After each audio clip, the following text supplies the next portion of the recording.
ভোরের সোনালী সূর্য নরম আলো ছড়ানো শুরু করেছে সবে। তখনই নির্বাচন কমিশন ঢাকা 17 আসনের ফলাফল ঘোষণা করে জানায় এই আসনে জয়ী হয়েছেন তারেক রহমান। জনাব তারেক রহমান বাংলাদেশ জাতীয়তাবাদী দল বিএনপি ধানের শীষ পেয়েছেন ৭২,৬৯৯ ভোট। এবার জাতীয় সংসদ নির্বাচনে শেরপুর 3 আসনে প্রতিদ্বন্দ্বী এক প্রার্থীর মৃত্যুর কারণে 300 আসনের মধ্যে 299টি আসনে ভোট হয়।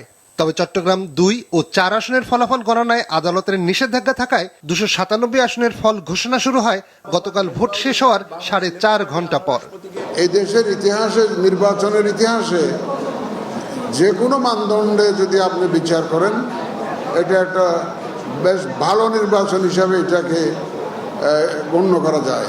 টানা তৃতীয়বার অর্জন করেছে দেশের সেরা সুপার ব্র্যান্ড স্বীকৃতি বসুন্ধরা টিস্যু।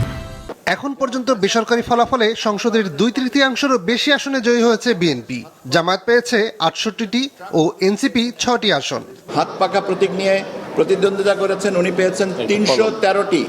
ধানের শীষ প্রতীক নিয়ে পেয়েছেন ৪৫,৪৬৩ ভোট। দুপুরে নির্বাচন কমিশনের জ্যেষ্ঠ সচিব বিস্তারিত জানান কোন দল কতগুলো আসনে জয়ী হয়েছে আর সংসদ ও গণভোটে কত শতাংশ ভোট পড়েছে।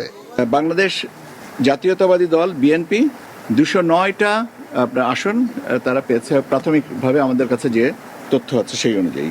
বাংলাদেশ জামায়াতে ইসলামী পেয়েছে 68টা, জাতীয় নাগরিক পার্টি এনসিপি পেয়েছে 6টি, বাংলাদেশ খেলাফত মজলিস পেয়েছে 2টি, ইসলামী আন্দোলন বাংলাদেশ পেয়েছে 1টি, গণ অধিকার পরিষদ পেয়েছে 1টি, বাংলাদেশ জাতীয় পার্টি বিজেপি পেয়েছে 1টি, গণসংহতি আন্দোলন পেয়েছে 1টি, খেলাফত মজলিস পেয়েছে 1টি, আর 7টা স্বতন্ত্র আসন প্রার্থী আসন পেয়েছেন।